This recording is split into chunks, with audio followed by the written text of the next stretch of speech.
तजारती जंग में अमरीका और चीन आमने सामने। अमरीकी सदर ने चीन पर टैरिफ बढ़ाने की वजह भी बता दी। कहते हैं कि चीन आलमी तजारती निज़ाम का बदतरीन मुजरिम है।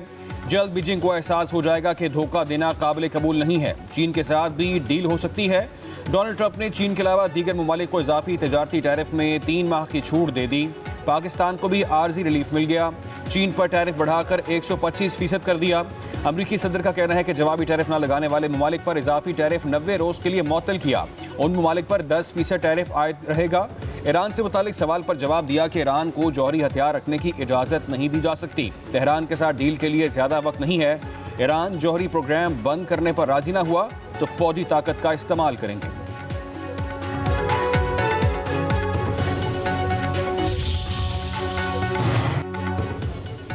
चीन का अमेरिका पर 84% टैरिफ आज से नाफिज। 12 अमेरिकी इदारे एक्सपोर्ट कंट्रोल लिस्ट और 6 नाकाबिल एतमाद इदारों की फहरिस्त में शामिल।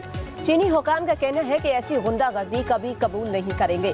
चीनी वजारत खारजा ने कहा कि अमेरिका ने रविश ना बदली तो आखिर तक लड़ेंगे, अपनी जिम्मेदारियां साबित कदमी से निभाएंगे, गैर यकीनी सूरत हाल के खिलाफ मौसर इक़दाम करेंगे। अमेरिकी टैरिफ का हरबा नाकामी पर खत्म हो जाएगा। दूसरी तरफ ट्रंप की जानिब से टैरिफ में इजाफे से दस्तबरदार होने के बाद यूरोपीय यूनियन ने अमेरिका के खिलाफ जवाबी टैरिफ रोक दिया।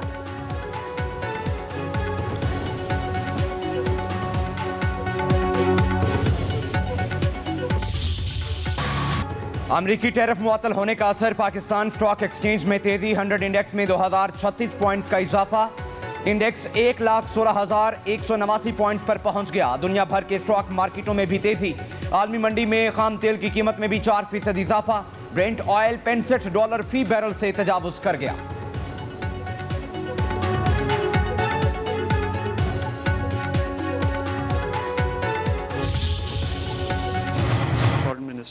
Senator Mohammad Ishaq Dar held a telephone call with U.S. Secretary of State Marco Rubio. Both sides emphasized the importance of strengthening cooperation in areas such as trade and investment. The two leaders exchanged views on bilateral relations, economic cooperation, and regional security. Both sides further agreed to remain in close contact and to work together to advance the shared interest of both countries. अमरीकी tariff का तरक्की पजीर मुल्कों पर असर हो रहा है। Tariff के मामले को हल करना चाहिए। तर्जुमान दफ्तर खारजा शफकत अली खान की हफ्तावार ब्रीफिंग। कहते हैं पाकिस्तान हमेशा मुश्किल वक्त में अपने अफगान बहन भाइयों के साथ खड़ा रहा। अपनी सरहदों को आज़ाद और महफूज बनाना हमारी पॉलिसी है। गैर कानूनी मुकीम लोगों की वापसी का अमल जारी है। खारजा पॉलिसी वफाक का मामला है। सूबाई हुकूमत के अफगानिस्तान से मुज़ाकरात के TORs का मामला अफगान डेस्क से चेक करेंगे। बगराम में एयरबेस कायम करने का मामला अफगानिस्तान और अमेरिका का अंदरूनी मामला है। UAE में पाकिस्तानी वीज़ों पर मुकम्मल पाबंदी नहीं। चीन पाकिस्तान का करीबी शराकतदार है। चीनी शहरियों का तहफ़्फ़ुज़ हमारी बुनियादी जिम्मेदारी है।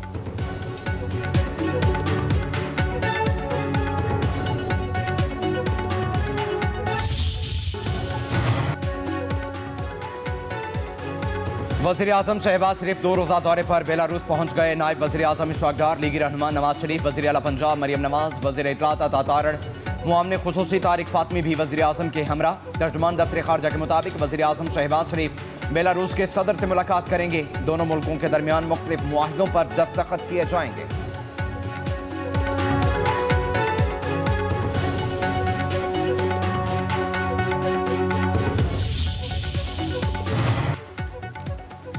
वफाकी काबीना ने PIA के 100% शेयर फरोख्त करने की मंजूरी दे दी। खरीदार को इदारे का इंतजामी कंट्रोल भी मुंतकिल करने की मंजूरी दी गई। ज़राए के मुताबिक शेयर्स की फरोख्त 3 मुमकिन तरीकों से की जाएगी। आलमी और मकामी अखबारात में नई एक्सप्रेशन ऑफ इंटरेस्ट शाया की जाएगी।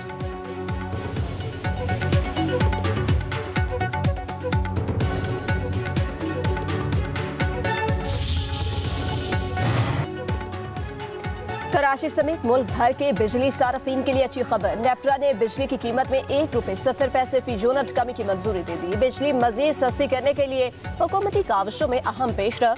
11 IPPs टैरिफ में कमी के लिए रजामंद। हुकूमत के साथ नजरसानी मुआहिदों के बाद नेपरा से रुजू कर लिया। नेपरा अथॉरिटी 16 अप्रैल को समाप्त करेगी।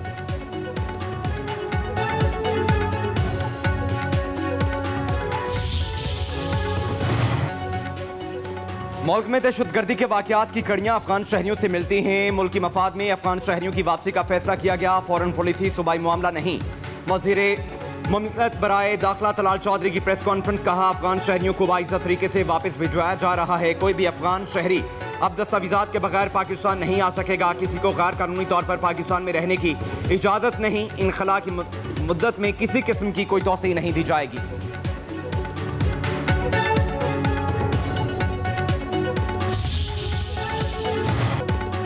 क्या आर्टिकल 175 से हटकर भी सिविलियंस के मिलिट्री ट्रायल की इजाजत है? ममनू जगहों पर जाने पर मिलिट्री ट्रायल शुरू हुए तो किसी का भी मिलिट्री ट्रायल करना बहुत आसान होगा। जस्टिस जमाल खान मंदोखिल के फौजी अदालतों में सिविलियंस के ट्रायल केस की समाअत के दौरान रिमार्क्स। जस्टिस नईम अख्तर अफगान ने कहा, ममनू जगह पर दाखिल होना भी खिलाफ वर्जी में आता है। कैंटोनमेंट के अंदर शॉपिंग मॉल्स बन गए। अगर किसी दिन मुझे अंदर जाने की इजाजत ना मिले, मैं जबरदस्ती दाखिल हूँ तो क्या मेरा भी मिलिट्री ट्रायल होगा? जस्टिस मोहम्मद अली मजहर ने कहा, डिफेंस ऑफ पाकिस्तान और डिफेंस सर्विस ऑफ पाकिस्तान दो अलग चीजें हैं। वजारत दफा के वकील ख्वाजा हारिस ने कहा कि सिविल डिफेंस का मुल्क के डिफेंस से कोई ताल्लुक नहीं है।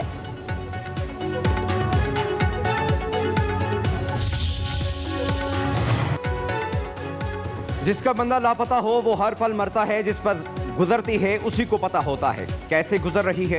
ये सिलसिला कब तक चलेगा? इस्लामाबाद हाई कोर्ट के जस्टिस मोहम्मद आसिफ के 4 अफगान भाइयों के लापता होने के केस की समाअत के दौरान रिमार्क्स। आईजी पंजाब और आईजी इस्लामाबाद 16 अप्रैल को तलब। लापता बेटों की मां कमरा अदालत में आबदीदा। जस्टिस मोहम्मद आसिफ ने रिमार्क्स दिए, ये अगर आपके या मेरे साथ हो तो एहसास होता है। आप लोग आकर कह देते हैं हमें पता नहीं। मैं बलोचिस्तान था, वहां भी पहले कहते थे हमारे पास नहीं, मगर फिर वहीं से बरामद होते थे।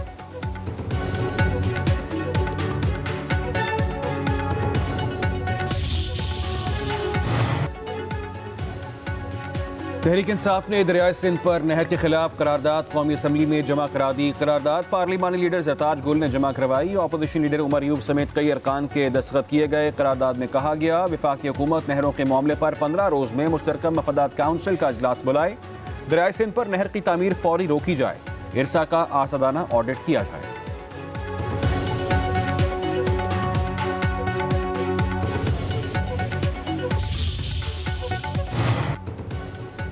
हम पर IMF की बारूदी सुरंगें बिछाने का इल्जाम लगाया गया। बिलावल भुट्टो बताएं, हमने कौन सी डील खत्म की?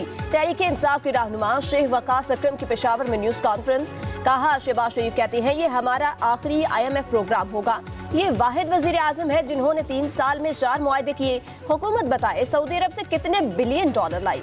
मुशीर खजाना खैबर पख्तूनख्वा मुजम्मिल असलम बोले, पाकिस्तान की तारीख की सबसे कम शरह नमू है। मईशत बहाल करने वाले बताएं कि शरह नमू इतनी निचली सतह पर कैसे आ गई। बेरोजगारी के बायस 60 लाख अफराद मुल्क छोड़ गए। 1 करोड़ से ज्यादा बेरोजगार हो चुके हैं।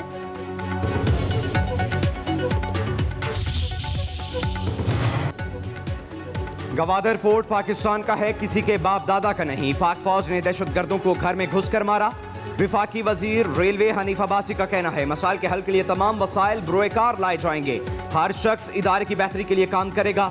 खुद एहतसाबी का अमल जरूरी है। रेलवे में ओवर टाइम का निजाम बहाल कर दिया। रेलवे में प्रमोशन का सिलसिला जल्द शुरू किया जाएगा।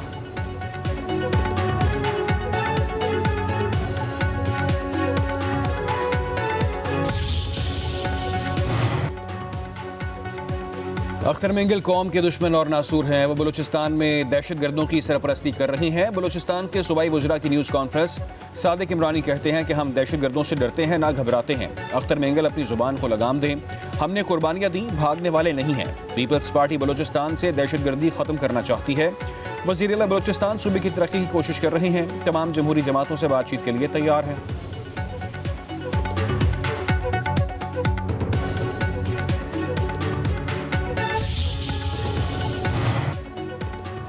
खैबर पख्तूनख्वा में माइंस एंड मिनरल्स तरमीमी बिल पर PTI में इख्तलाफात। अली अमीन गंडापुर और आतिफ खान आमने सामने। आतिफ खान की PTI पार्लियामेंटेरियन व्हाट्सएप ग्रुप में बिल की मुखालफत। कहते हैं mines and mineral bill Khyber Pakhtunkhwa के अवाम के हक में नहीं। वज़ीर आला खैबर पख्तूनख्वा अली अमीन गंडापुर ने सवाल किया, क्या आपने बिल पढ़ा है? अगर अंग्रेजी नहीं आती तो बिल की उर्दू कॉपी भेज दूंगा। माइंस एंड मिनरल तरमीमी बिल में कोई मसला नहीं, मसला आपका जाती है। आतिफ खान का अली अमीन गंडापुर की बात का जवाब देने से गुरेज।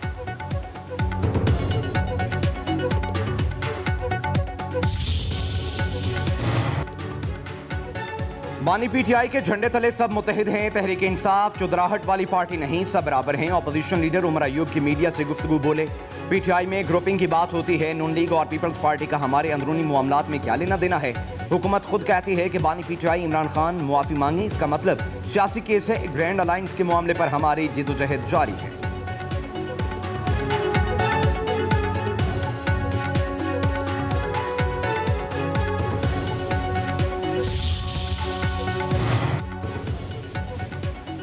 वज़ीर आला सिंध सैयद मुराद अली शाह की ज़ेर सदारत एपेक्स कमेटी का इजलास, सूबे को दहशतगर्दी से पाक करने के इक़दाम को बेहतर करने का आज़म। मुराद अली शाह ने कहा कि सिंध हुकूमत की मौसर पॉलिसी के बायस दहशतगर्दी को कंट्रोल किया गया।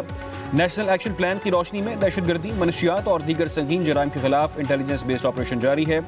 इंटेलिजेंस बेस्ड ऑपरेशन की वजह से किसी शहरी को कोई परेशानी नहीं है। वज़ीर आला सिंध की निजी गाड़ियों पर सिविल ड्रेस में गार्ड्स के खिलाफ कार्रवाई तेज करने की हिदायत।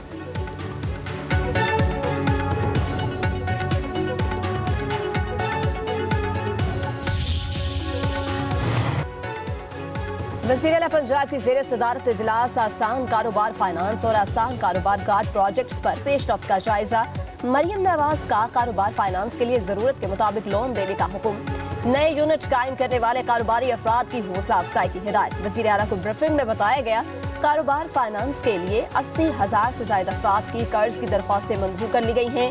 मरियम नवाज की कर्ज हासिल करने वाले अफराद से फोन पर बातचीत। वज़ीर आला की कारोबार फाइनेंस स्कीम में शामिल अफराद की कामयाबी की दुआएं।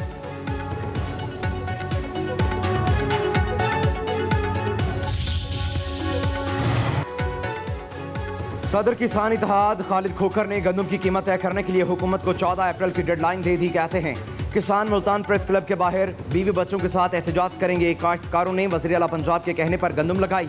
आज गंदम पककर तैयार है, लेकिन काश्तकार बेचने के लिए परेशान है।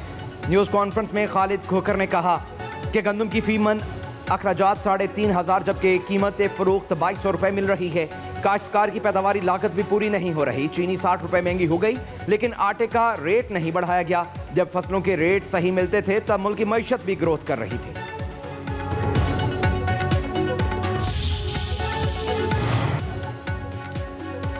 बानी पीटीआई से जेल में मुलाकात का दिन। Opposition leader Umar Ayub Niazullah Niazi jail के बाहर पहुंच गए। मुलाकात की इजाजत नहीं दी गई। उमर अयूब का सुपरिटेंडेंट अडयाला जेल को खत।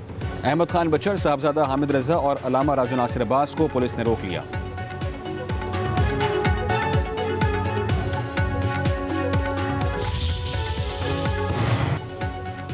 वफाकी वज़ीर दाखिला की ज़ेर सदारत directorate of immigration and passport में इजलास। मौसम नकवी का पासपोर्ट के हसूल के लिए नए शराइत के कानूनी अमूर जल्द निपटाने का हुक्म। डिपोर्ट अफराद के पासपोर्ट ब्लॉक करने को यकीनी बनाने की हिदायत। वज़ीर दाखिला ने नई नस्बशुदा 6 MRP और 2E पासपोर्ट मशीनों का मुआयना किया। बोले, नई शराइत से भिखारियों और गैर कानूनी इमिग्रेशन की रोकथाम होगी।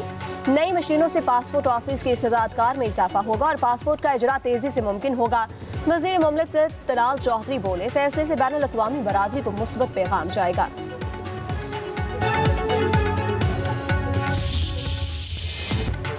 बैसाखी मेले के लिए सिखियात्री पाकिस्तान पहुंच गए। वाहगा बॉर्डर पर शानदार इस्तकबाल किया गया। सिखियात्रियों को सख्त हिफाजती हिसार में ननकाना साहब पहुंचाया जाएगा।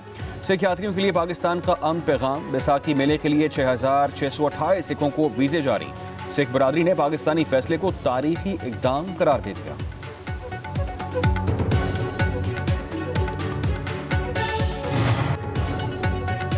मुल्क के बेशतर इलाकों में गर्मी का राज। नवाबशाह सक्खर का पारा 43, हैदराबाद का 42 डिग्री सेंटीग्रेड तक पहुंच गया। लाहौर का दर्जा हरारत 36 डिग्री, फैसलाबाद का 38 डिग्री रिकॉर्ड। बलोचिस्तान में भी मौसम गिमलस बेला, हिजार और गिरदनवाह में बारिश की पेशगोई। खैबर पख्तूनख्वा के बालाई अजलाम में बारिश और यालाबारी का इम्कान। कराची का मतला साफ, आज मौसम जुज़वी अबरआलूद रहने का इम्कान। महकमा मौसमियात का कहना है दर्जा हरारत 37 डिग्री तक जा सकता है।